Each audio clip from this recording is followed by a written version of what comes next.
So the purpose of this Zoom meeting is yun nga, for us to react on two topics that were raised during one of the interviews. No, hindi ko na mention which interview it is, but we're more focused on the topics, no, that they discussed.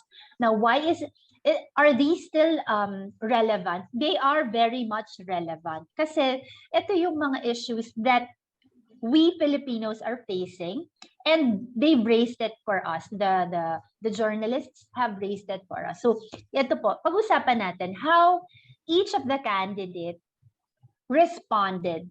Na?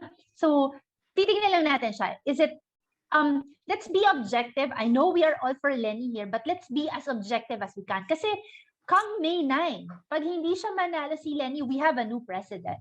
Right? So gusto natin malaman, let's be objective, gusto natin malaman kung yung plano ba ng person na yon is good for us? No? Is it is it clear for us? Or kung tama ba yung line of thinking niya? Or what can we tell the person kung paano improve yung plan niya? Okay? So we'll start with the mining and environment. Okay, the issue on mining and environment. I think we have a good background on this topic already. It was discussed by one of the interviewers. Okay, so who will start the giving opinion on any of the five top five presidentiables? Let's see. He said na we will allow mining, but it has to be an industry. The mining is an industry and it's already been allowed. I don't know why you answered that way. Tapos based on that, parang hindi yan pwede na tayo mag-backyard ng backyard. What did you mean by mag-backyard ng backyard? Hindi ko alam if this, I'm not sure if this is the complete answer. But just based on this answer, there's really no plan. He had no actual opinion, yung parang presidential opinion on what to do about mining and its effects on the environment, or how to use mining to help the economy. Yung mga ganun na points, hindi niya talaga na-answer. Tapos, dapat maging responsible naman. It has to have rules and standards, which is why we have a lot of laws on mining and land use and environment protection. Ang problema nga, it's like the implementation. I'm pretty sure a lot of the officials na parang who cares about the environment, they try to be really strict about the implementation. But we have to accept din na, money talks all the time. So to say that be responsible, sino ang dapat maging responsible?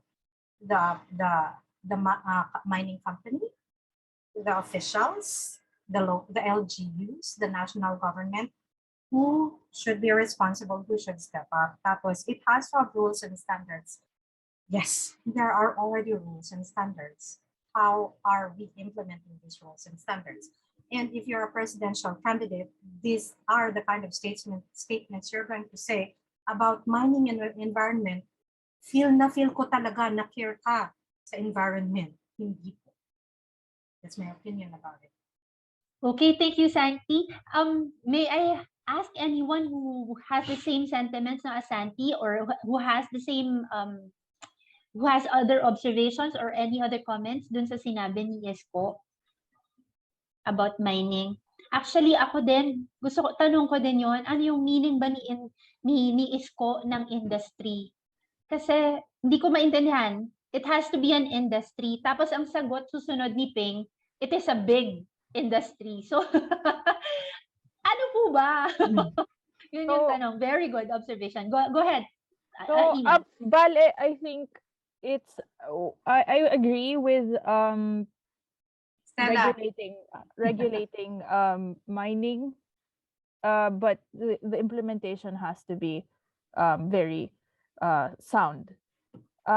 ang effect kasi po ng mining, especially unsustainable mining, is that it destroys our the ecosystem in the mountains or in the mining areas. You know what it does? It affects the human health. Okay, according to the biologicaldiversity.org. Okay, unsustainable and destructive mining practices have had a serious impact on the environment, ecosystems, and human health since the industry's inception. Hard rock mining releases more toxic substances such as mercury, arsenic, lead, and cyanide, and more than any other industry. So and that leaks into the yung mga waterways, wildlife habitats, and whatnot. So if how what's happening right now in the Philippines is it's not regulated. Inaalaw lang nila ng inaalaw na mag-mine. Pero yung like money like Sankey said, like money talks, diba? Parang they keep letting people mine. So I think like Lenny said na parang they have to regulate the dito. When you talk about the environment, you have to make sure that it helps it not helps it prevents fully affecting people in that area, and making sure that they're benefiting from the mining, the responsible mining. Sorry, I'm not making sense, pero sorry. Arina, I will have to ask where you based your statement na the mining in the Philippines is not regulated. Is there a study? Question ko din yan. An official statement? So I might be wrong. Sorry. Pero you are wrong. Kasi you are wrong. I attended a seminar, and there's this the Kalinga coffee makers seminar, and they were talking about one of the industries na nakakasira sa industry nila is the mining industry. Yung illegal mining. So, pino-point out nila yun. So, merong illegal and merong legal. So, they're regulate. Apologies. So, illegal mining. So, basically, you have to make sure that illegal mining is eradicated and, regulated some more or whatnot. My bad. No, it's not. It's like good. Blanket statements like this that we have to be careful about. Yung mga mining is not regulated. If it cannot be supported by any research or study from respected or from a trusted company, we cannot really say blanket statements like that, especially mining, because mining provides a lot of jobs, and the owners of mining companies are very, very powerful, very influential people. In the moment you go against their industries, talagang malaki ang mawawala sa'yo. So we have to be very careful about blanket statements. Thank you for the correction. Let me rephrase. So basically, we have to regulate yung mga illegal miners, or at least get them punished. Be very strict about how to deal with those people, because it will affect the environment, is what I wanted to say. Thank you for the correction. Shall we give a very specific example of unregulated mining? Dolomite in Cebu. Yes. And its effects na pag bumabagyo, nababahaan, yung mga landslide na nangyayari doon because of unregulated mining of dolomite in Cebu na ginamit lang sa Manila Bay na kinukuha naman ng for mental health. So, okay, I think one of the points that was raised by Paula by Ina is yung responsible mining, no, which was mentioned by two, or if I'm not tama ba, by two of the presidentiables, si Ping Lacson and Manny Pacquiao. I think we are clear with Manny Pacquiao na gusto niya more on the environment talaga siya. More on what you call this one, kailangan makakalikasan, talagang hindi nakakasira sa kalikasan, yun yung sinasabi niya. Tapos may sinasabi siya tungkol sa exclusive mining of pagmimina. Right. Yeah, ito. Can anybody comment on Manny Pacquiao na statement? I think Based on what he's exclusivity. saying is, baka Yes. yung may licenses lang yung pwede mag-mine? I don't know. Oh, go ahead, Mars. Ito siguro sa exclusive mining na sinasabi niya, depende siguro sa mineral. May mga mining kasi na kailangan magdig ka several hundred meters or feet underground. Then may mina na talagang kailangan open mining talaga. Hindi mo pwedeng gumawa ng tunnel. Then may tinatawag na yung backyard mining na katulad ng sinasabi ni ni What is that? Please What explain is that. Yung backyard backyard. Usually ginagamit yan sa gold.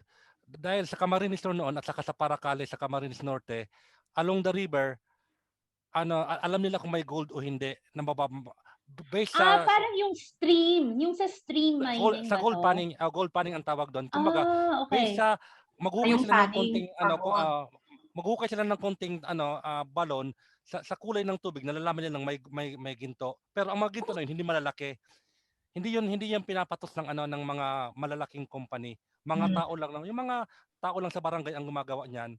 Pero binebenta yan sa mga middleman na mga Chinese or somewhere. Then ewan ko kung nakakarating yan sa central bank. Siguro it goes to the black market siguro. Yun yung Okay, So that's backyard mining. Wait Oo, lang. yan, Kasi there are, I mean, if you Google it, there are like 4 kinds of mining, diba? Yung open pit, which yung parang Open pit. terrace na siya ginawa. terrace, Yung pangalawa is the tunnel, yung magdidig Tunnel, ka talaga sa mountains, etc. The third one is yung sa stream. Is that yun it? nga, Tapos usually yung gold yan. fourth, yung parang gumagawa ka ng well, yung didig ka ng malalim na malalim. That's the fourth one. Which one is the backyard there? Yung sa what is Yung sa gold, yung mga Yung sa Sa gold, yung ah, baka yung kasi sa usually, backyard, nakita ko yung noon yung parang mga pinsan well. ko noon, hanggang dibdib ang balon sa tubig na ang init, ang sikat ng araw, mainit ang sikat ng araw hanggang ang kalahati ng katawan nila nainitan ng mainit init, then nakalubog sa tubig yung yung kalahati. Then mayroon silang pang strainer, ginaganon. Maghapon 'yon. Then may pagkakuha nila ng gold na parang mga bigas lang, kasing laki lang ng bigas, dadalhin na sa middleman. Then may yun middleman, ewan ko kung saan nakakarating. So in essence, Isko is saying that ang mining industry sa Pilipinas is still just backyard mining. I don't think Sa so. gold. I don't think so. I don't think so. Yes, I don't Kumusta think naman so ang kasi Phoenix mining? wait, Kumusta meron naman naka ang mountains. Phoenix If you mining could na? see the pictures, meron tayo sa yung mountains na para siyang na na, 'di ba? Yung nasisira na talaga yung bundok, Yeah. nakita na na-carved na yung bundok. So Oo. that's open pit. So Yeah. hindi lang yung backyard that they're talking why about, it's open diba? pit yung nickel, yung nickel parang ganun, open pit 'yon. So it's really a big industry as mentioned by Santino. It's a very big industry. Especially the nickel. If I'm not mistaken, in the 70s, we were the third largest exporter of nickel. See, so big siya. It's a very big industry. We have to be Yes, clear the nickel, about that. So, Isko was We're wrong. still very much carbon coal dependent. That's Okay. still mining. Coal So for big energy. talagang big industry Yeah. siya. We are, and one of the presidential, si Bongbong mentioned that there are sufficient, ito na naman siya if you would see meron na raw sufficient laws and sufficient it's there already na hindi lang siya na implement mabuti. But ayun, ang ano ko here is that meron ng sufficient things, meron sufficient monitoring, but hindi lang nasusunod. Tapos after that, he didn't continue. Can anybody comment on Marcos, please?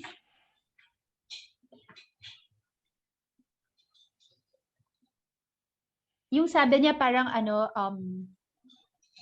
what do you call this one?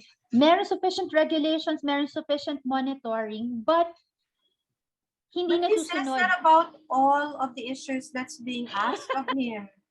Exactly. Parang reliant siya sa mechanisms in place, no? Oo. Reliant siya there. You just have to implement it properly. Yun lang naman lagi niyang sinasabi. I think merong mga monitoring systems din. Kaso yung namomonitor lang isang mga malalaki. Pero yung mga maliliit, yun yung mahirap i-monitor. Kaya yung sinasabi nila mga backyard mining, yun yung mga hindi mo alam na nagmimina na pala yan sa likuran nila. Parang ganon. So, I think sinasabi nila na marami ng laws na nako-cover yan. Pero I think meron dapat yung mga land use bill na yan na, for example, kung sa residential ka, hindi talaga pa pwedeng magmina ka dyan or ganon. Dapat ano na yan na mako-cover din yan sa mga mga bills, sa mga laws diyan. Yun yung sa tingin ko yung kulang kasi sino ba may sabi nyo na kailangan i-ano ngayon pag ito? Yung Bill si Madam identify yung saan yung mga dito lang po pwede, yung mga ganyan. Land Bill Use Act was yung kay VP Lenny yan when she was Ayun, in Congress. na-mention nga ni Lenny yan, yung land use bill. So kailangan yun. Hindi pa yata yung napapas. At least when she left Congress, hindi pa yung napapas. I don't know where it is right now sa Kamara. But yeah, hindi pa raw yata napapas kasi that's what she said. Many laws need to be passed like the land use bill. Tsaka I think kung meron namang din laws na and regulations para sa Maynila, how relevant is it now? Kailangan na ba siyang i-update? Kasi we have signed the yung COPA Act about we have to be by 2035,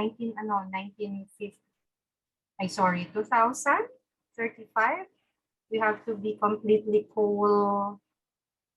Wala na tayo dapat coal. Hindi na tayo dapat dependent sa coal. Yung mga ganong So the point there is the laws that we have passed to regulate mining, relevant pa ba siya ngayon or do we need to update them?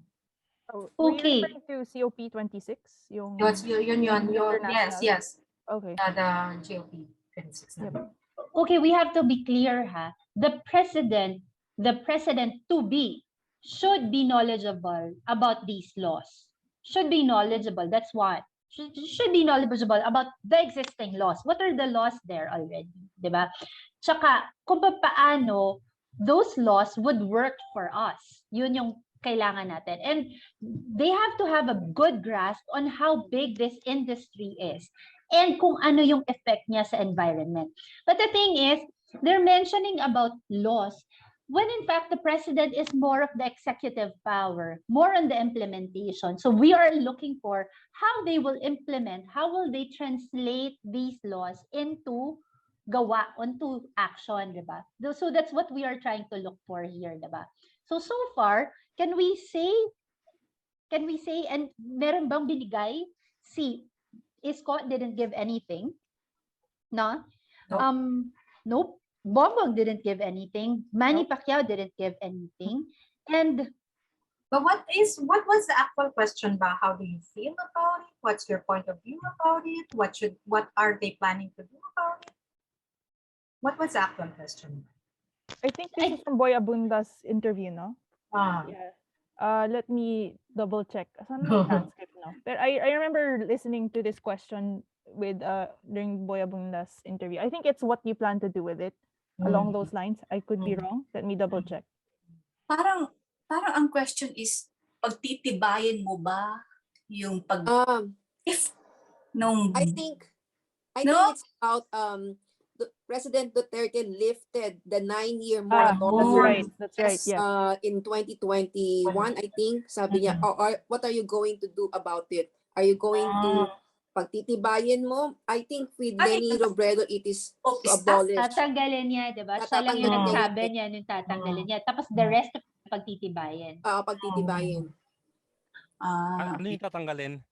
Yung 9-year Yung executive moratorium act. about Ban on I mining. think tama naman talaga. Dapat talaga may mining. Kasi responsible nga lang ang dapat. Pero totoo yun, nasa power ng president yun. Kasi di ba yung mining act natin ng Pilipinas is about all minerals is owned by the government. So accountability lahat sa government dapat yung president ang gumawa ng buong batas pati ng oversight palagay ko. So the power is in the president. So nasa kanya lahat ang dapat kung paano ayusin tong mining na to. Wouldn't that be DENR's job? Just out of curiosity. Kasi Oh yeah, DNR is part of the president because part siya ng department cabinet. or ano ba tan cabinet yan, part yan. Kumbaga, ang sinasabi nila ni yung definition ng Bureau of Bureau of Mines and Science ba yan and DNR, kung anong mga agency nag-overlap eh. Wala sino ang accountable pag may nangyaring ganito. So kasi kailangan magkaroon ng mechanism lang kung paano magkaroon ng siguro ng mining plus yung transportation from the galing sa bundok up to exporting siguro. Streamlining. Yep. May sinabi din si VP Lenny about empowerment, something. Ipapas niya into law para yung mga tao is Stakeholders, especially the IPs. Ito yung gusto ko kay Lenny kasi kasama dapat yung mga taong maapektuhan from planning, implementation, evaluation, and monitoring ata. So, yung concern niya sa tao, yun ang gusto ko. Hindi lang dun sa mga mining companies o yung government o yung basta yung mga tao na apektuhan directly nung environment. Dun siya nakafocus. Actually, feel ko, yung concern niya dun sa mga tao. So talagang very satisfied ako sa answer niya. Kasi parang siya lang na mention about people na maapektuhan. The rest, of course, sinabi nila responsible mining. Understood naman nila. Kasama talaga mga mining. tao. But then, yung na-mention niya na isasama niya yung mga tao sa planning or kung okay yung environment, and doon ako talagang yun president ko. Yeah. I think, I mean, biases aside, I know we're all, in this echo chamber na, we're all for VP Lenny. But I think based on the answers they gave, like Dean said, may concrete plan siya, especially for those who will be affected. Like I said earlier, di ba, ma-affect yung ecosystem ng area. And the people who will be living there are part of that ecosystem. So, at least may plan din siya for that. I think Sir Ping Lacson also has a very good concrete plan. Yun nga lang, parang where is the Filipino people in that? They're the ones gonna be affected by this. I actually like what he said, no? Yung sa decision, when we make decisions, dapat scientific, data-driven, science-based. I actually like that. Kasi ganun naman talaga when you make a decision, right? But I agree. It's too, parang cliche na siya.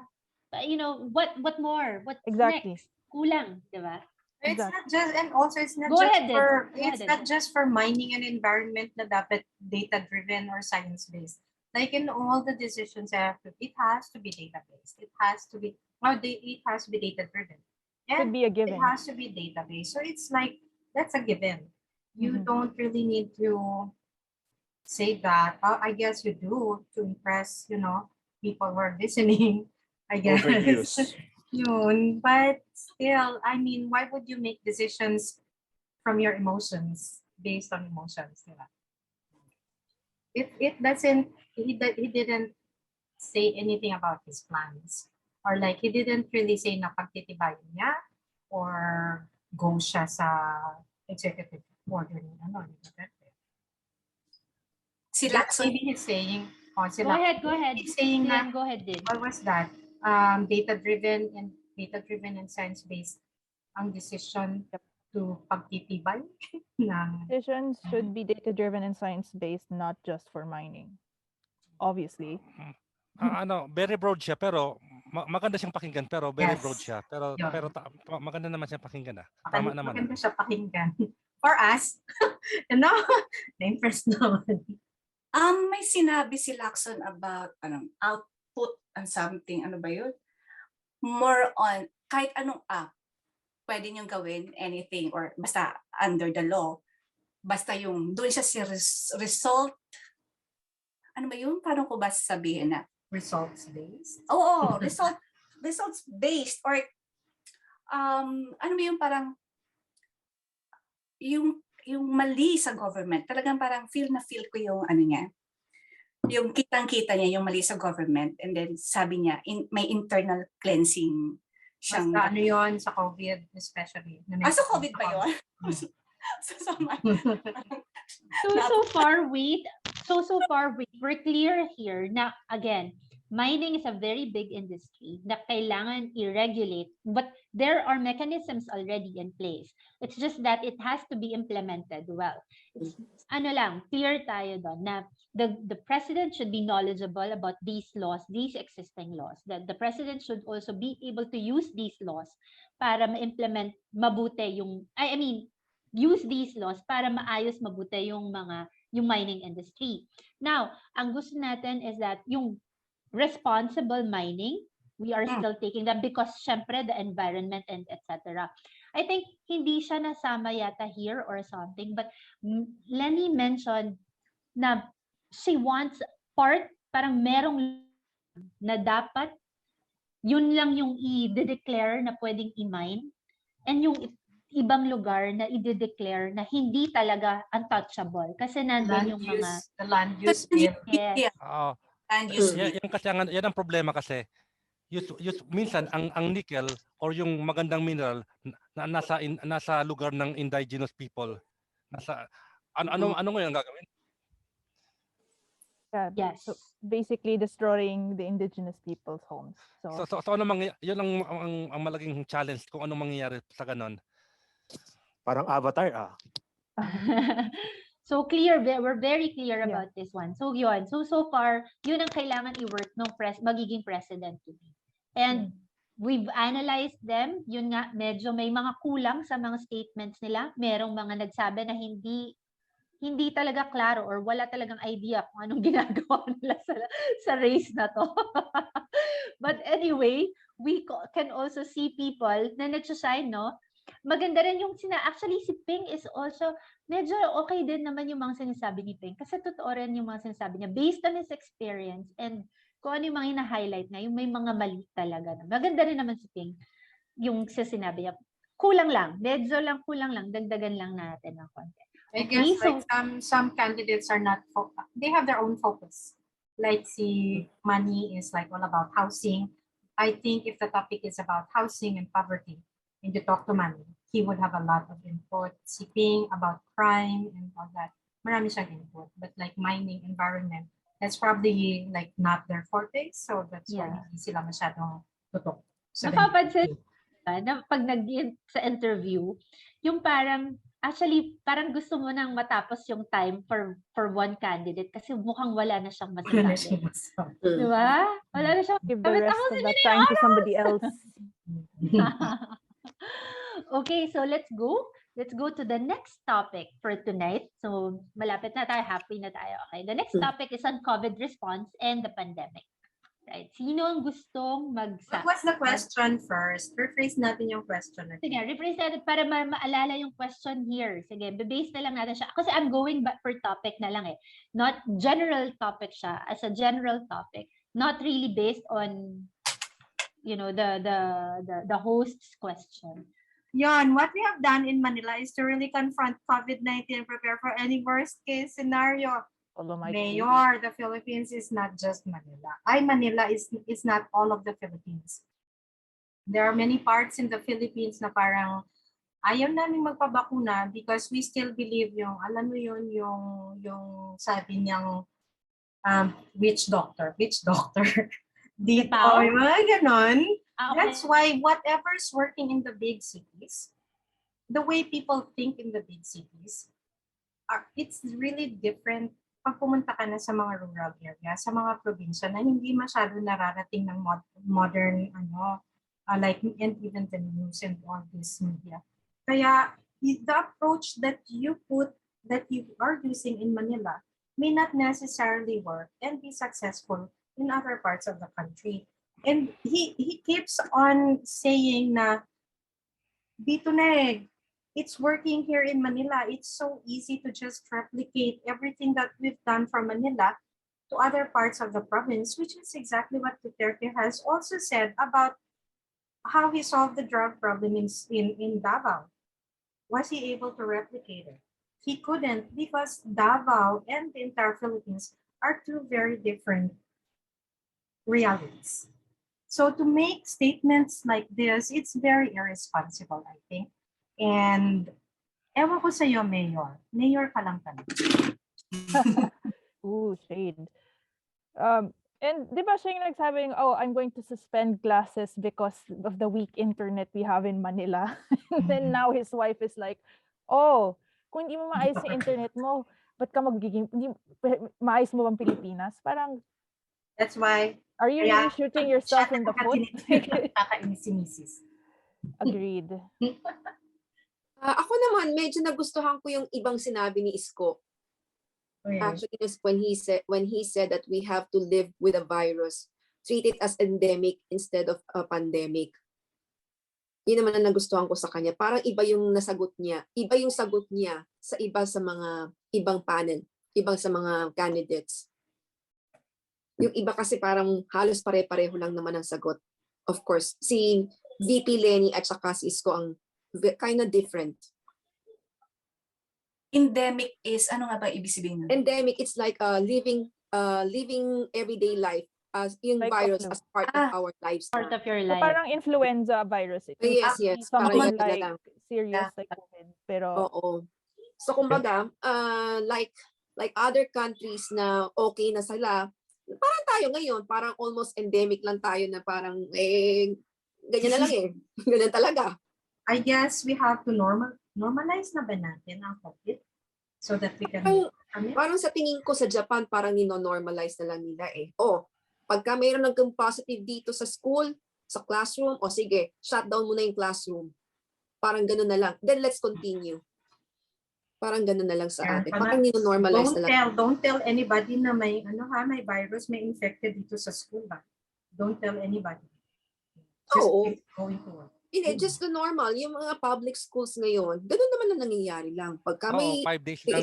5 days infected, lang. close muna natin ng classroom. Classroom lang. Yung classroom lang, hindi yung buong school ha.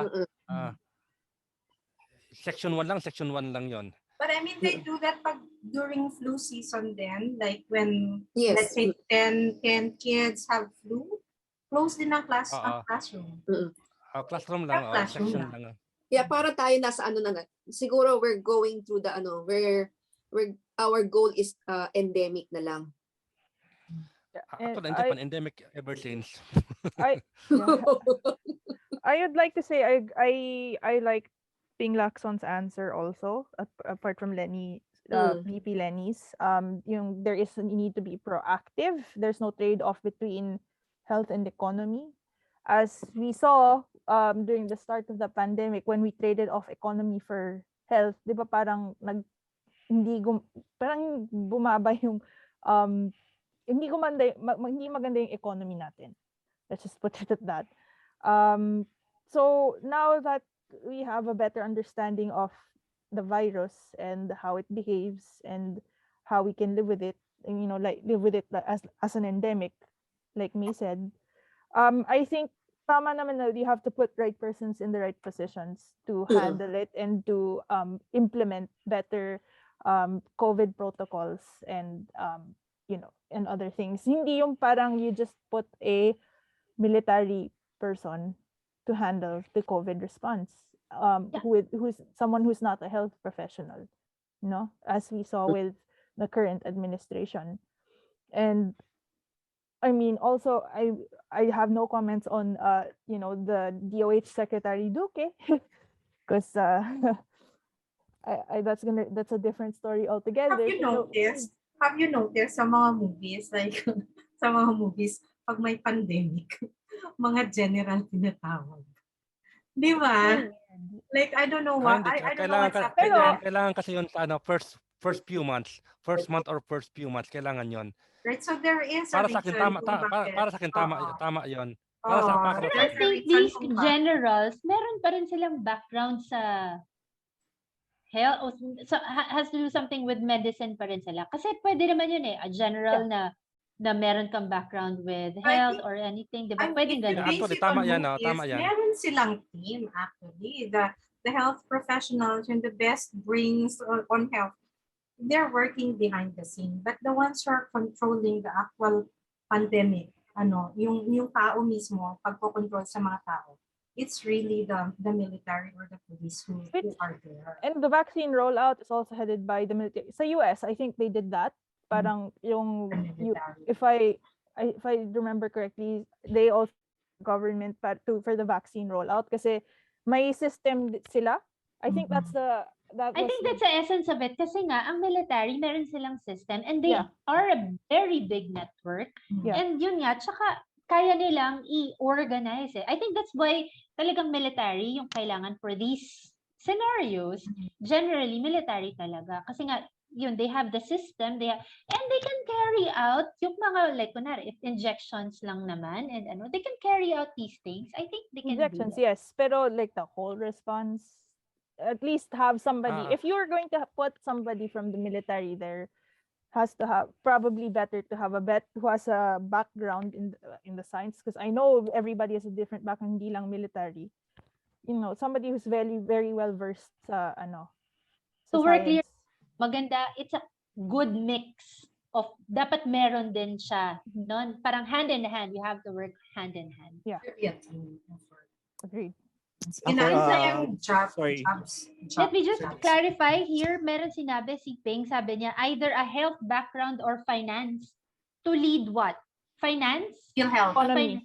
So PhilHealth. instead, PhilHealth. health, and there's no trade-off between health and economy. So basically, yung ginagawa ng Japan, they have yung they have a group, like a working group with doctors and economists. They're discussing how to manage. It's the PhilHealth. I think the PhilHealth. It's the He's PhilHealth. referring yung Yeah. may insurance background yata ang sinasabi. Because Ah, PhilHealth, di ba, na-down sobra kasi hindi na nga makaya. Wala nang puno. Tapos, nang puno. hindi na Okay, pinatanggap kasi yung kung mga finance and then to be on top of like to handle DOH, I don't think na dapat finance person there. I think think he said I that. think he's finance sa PhilHealth. Oo, yung finance. Okay. Sige, may let's be finance clear background about that. sa PhilHealth. With actuarial sciences, sabi Yes, ni P.P. yes. Lenny, Oo. actuarial sciences.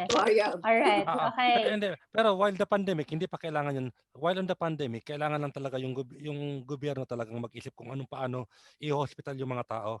Kasi katulad 'di ba yung tito ni May, nagbayad ng 300,000, 5 days lang. Yung isa nagbayad ng 1 million.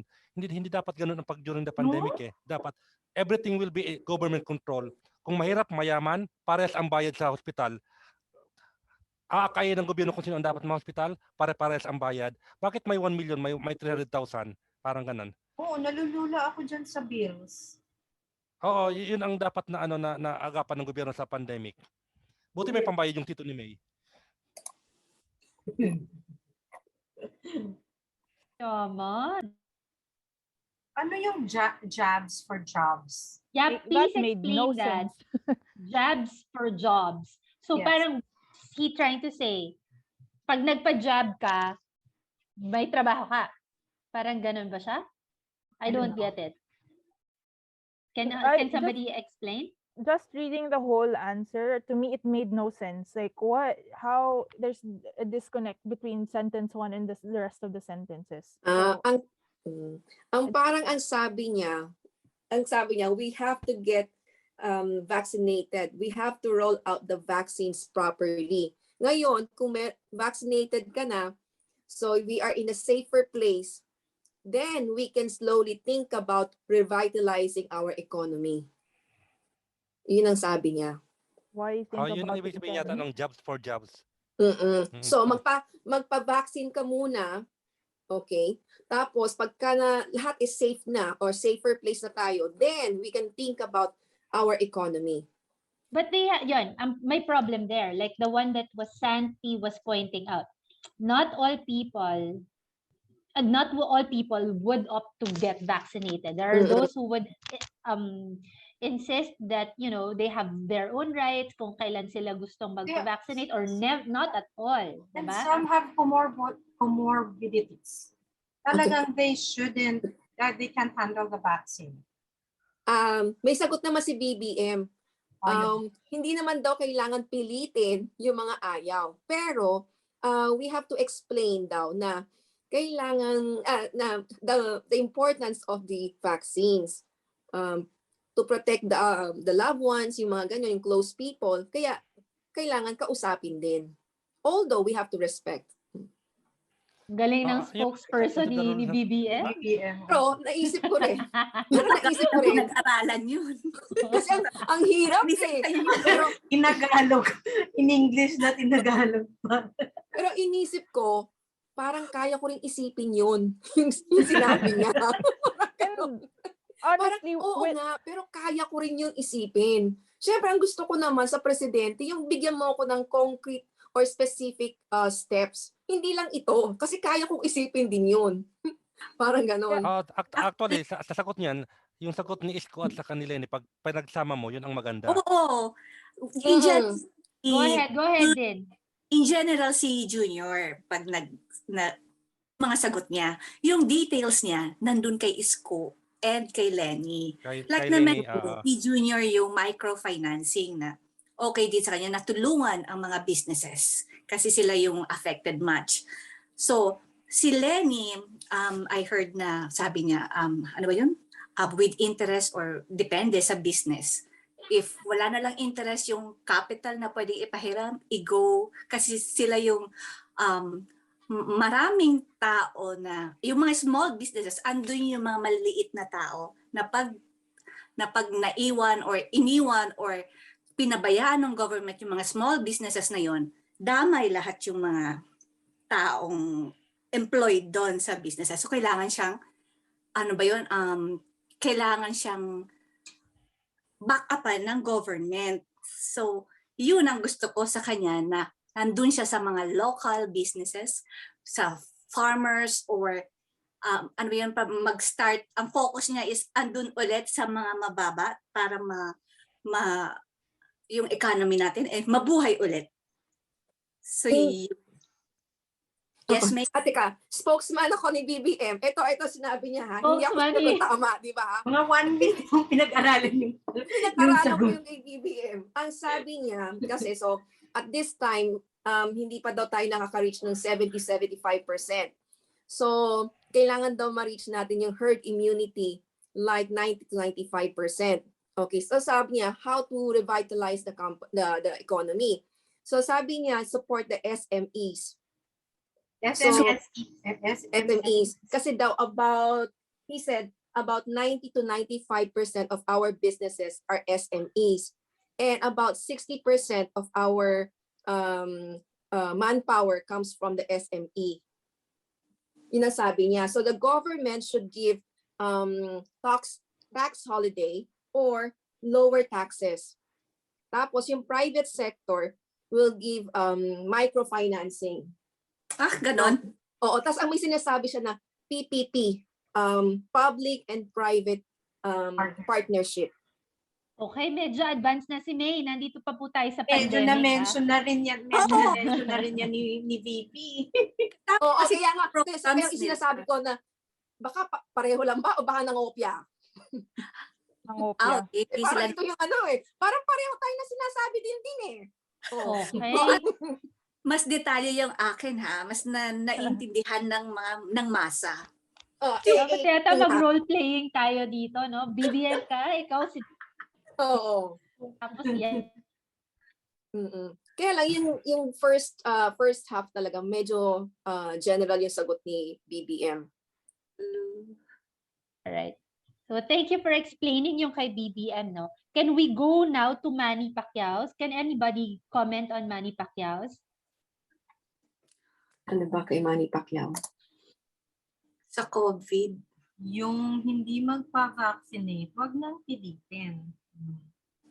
So ayun siya, medyo balanced siya there. Hindi niya pipilitin, no? Okay, go din. Si Manny, good boy nga si Manny ang image niya. Pero ayun, may kulang talaga. Hindi lang being good is not enough. Kailangan talaga, So, pero wala siyang concrete plan. Wala siyang specific plan for very general, no? No, parang pero sinabi tama niyang naman solution sila, was revenue collection.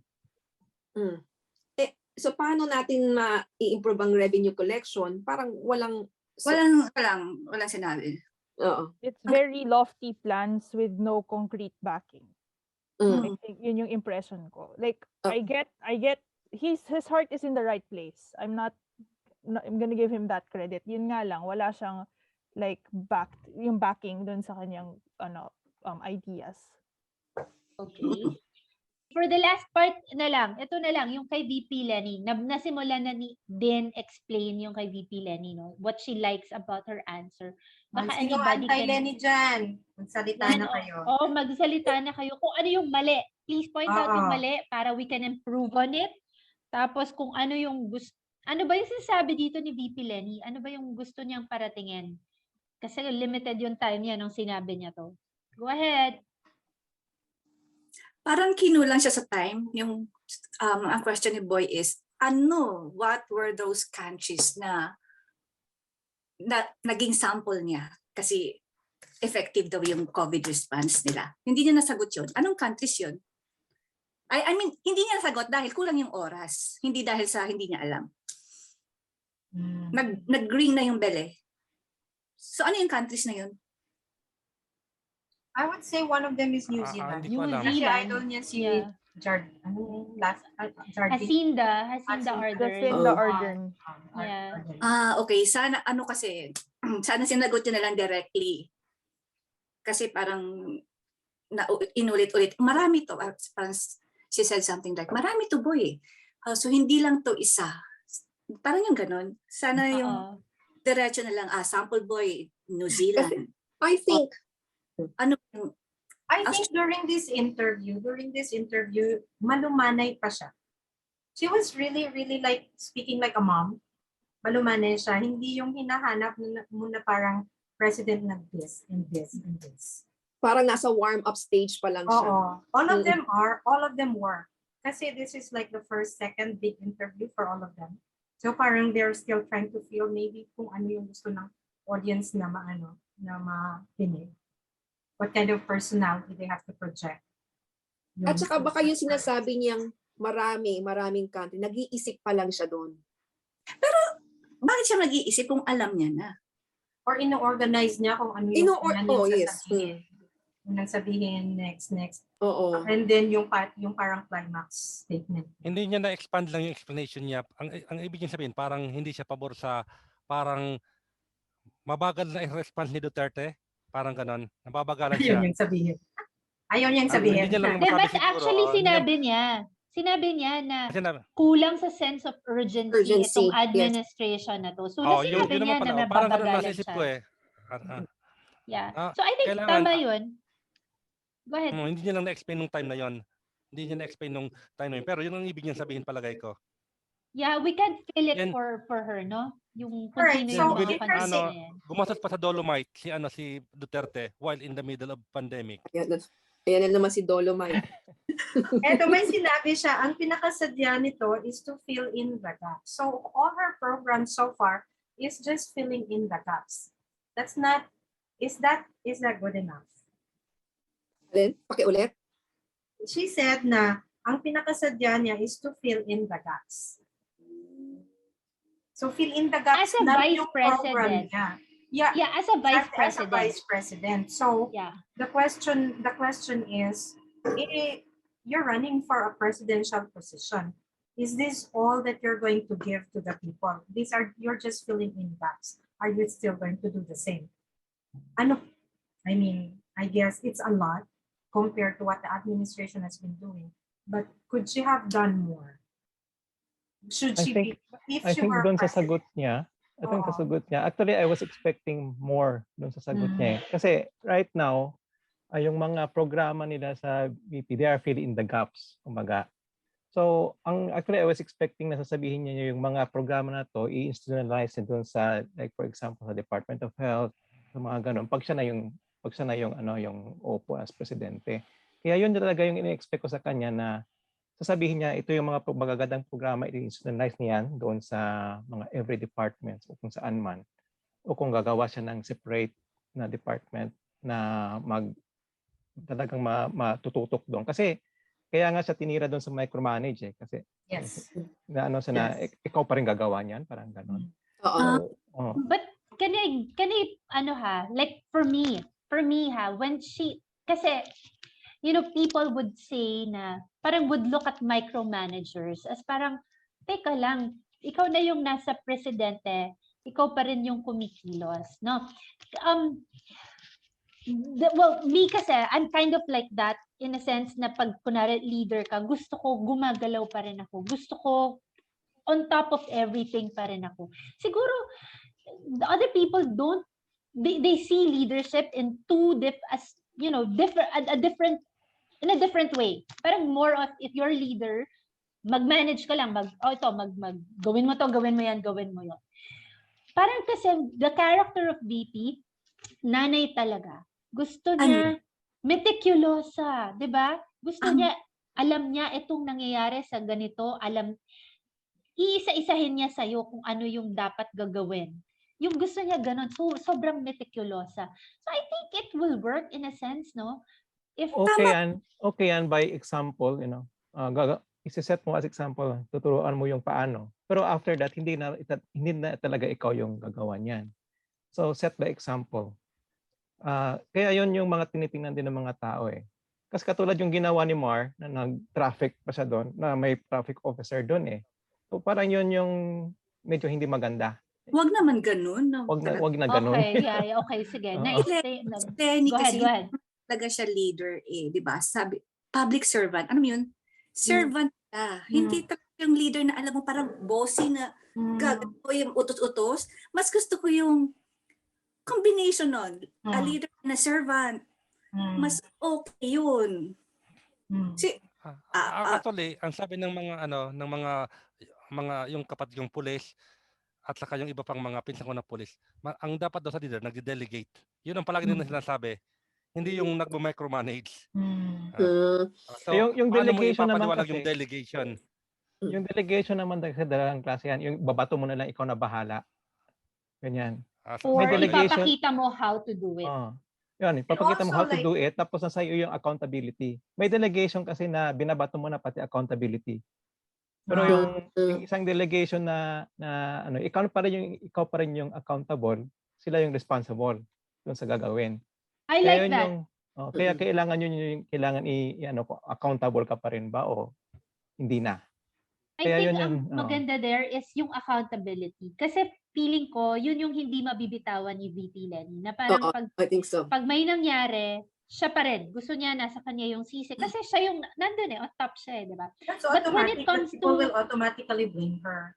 If one of her programs will fail, under sa VP niya as VP right now, people will automatically blame her. That's what we do anyway. You know who's leading, but not necessarily yung leader yung gumagawa. But we still find who's the leader and we still automatically blame the leader. Kasi for her, it's easy to micromanage because VP siya, wala siyang trabaho, di ba? According to the Constitution, wala naman talaga siyang dapat gawin other than replace the president. So for her, it's easy to micromanage now as a VP. When you become a president, it's different. So she needs to maybe learn to let go and trust the people na binibigyan niya ng responsibilities that, okay guys, I trust you completely, do it. And report. I think she's learning. Kasi like, kunwari, ngayon, if you see what's happening dun sa response, like, kunwari, yung COVID response here, or yung what's happening dun sa headquarters here, meron na siyang nakalagay na it's working kahit wala siya dun. So, makikita mo na it's working kahit wala siya doon. And ganun talaga siya ka-meticulous. But at first, uupuan niya yan. Yun yung parang ako, gusto ko rin yung ganun kasi upuan niya, she will make sure na it will work. Tapos sa kanya, okay, let go. You know that part of the reason why her KBP program didn't really work out for her is because she took on too much for that day. She scheduled too much for on that day. Na she wasn't able to manage preparing for office with an internet. She wanted to be here, to be there, to be everywhere. To the point na, ayun, yung iba, hindi na hindi na ayos. So which Okay, so we have to yung agree there priorities? Oo. na she has to make priorities and to delegate, to learn to delegate, to Yes, divide yung leadership into, as sinabi ni Din, leader and a servant at the same time. We also want to point out na there should be accountability, yes, and yung ano yun, delegating, tama ba? Ano ba yung sinabi ni Jojel yeah, na, delegating, oo. yeah, Kasi yes, go ahead. example yan sa Mars. comment noon sa nung bagyong Ulysses ay pumunta pa siya sa Bicol, sinasalanta ng bagyo, ang dala-dala konti lang ng mga materials for tulong.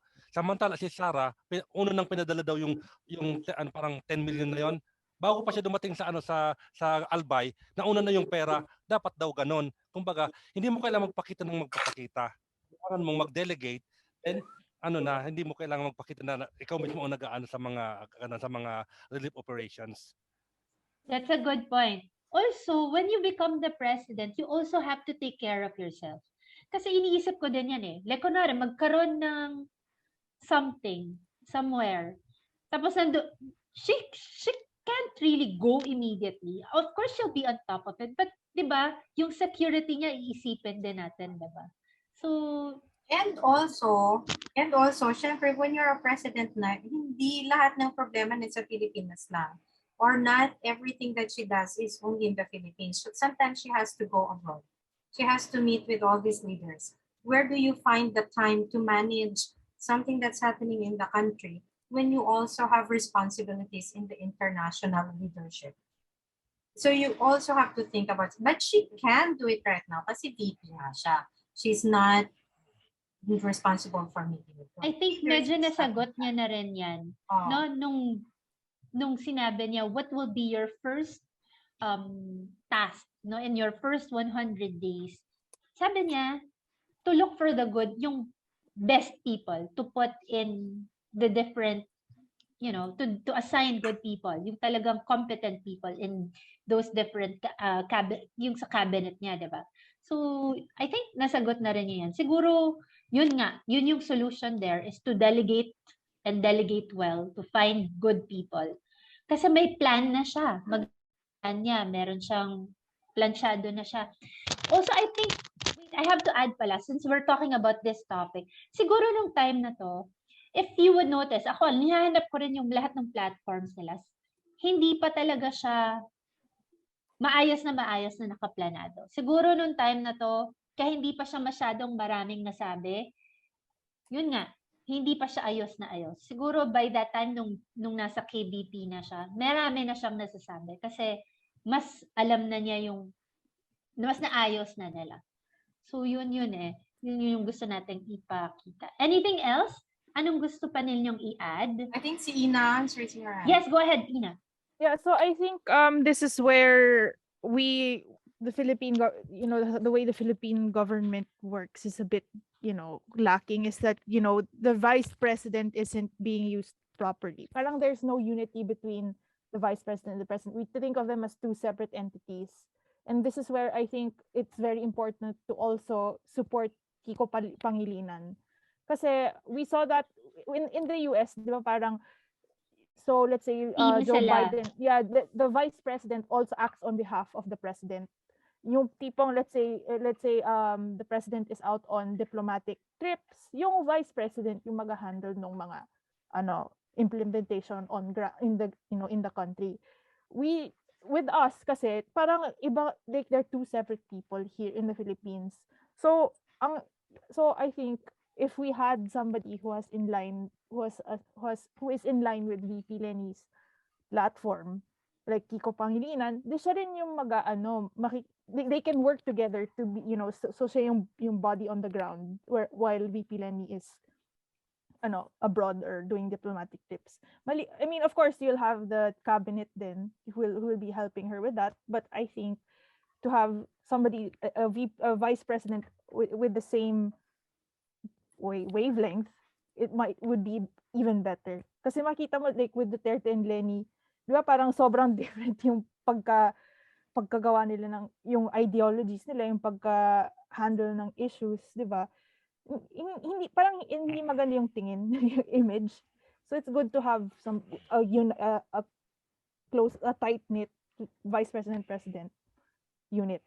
So I basically, We agree there. Yes. yung vice president ang magma-micromanage. Yeah, Yes, because siya yung may aura. no, 'di ba?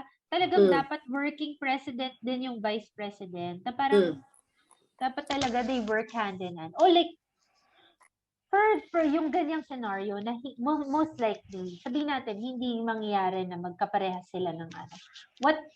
Yun nga, sana lang they could work together. Just, 'di ba? They could work together. Sana lang. Which is So- why it's going to be very key for us to not just campaign for Lenny Robredo but also for Kiko Pangilinan. Kasi we see na parang hindi siya, let's be honest, hindi siya ganun ka-popular right now. Yeah. But we also need to work twice as hard for Kiko Pangilinan. Kasi he's not as famous or not as well received by everybody. So yeah, Wait, not just excuse me, malaki ba chance ni Sarah or si Tito? Sus! Para. Tara, ano ko ba? Taga? Uy, wait. Hindi ko Teka alam. lang ha.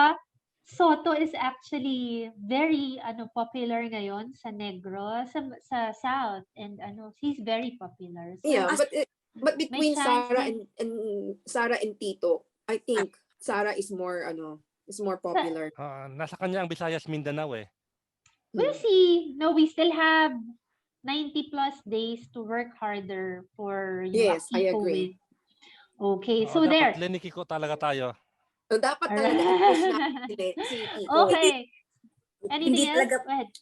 Hindi talaga mangyayari yung one will give up, Tito or Kiko. Walang mangyayaring ganon. We don't know. Pero We no. don't know. Sayang, no? Sayang, no?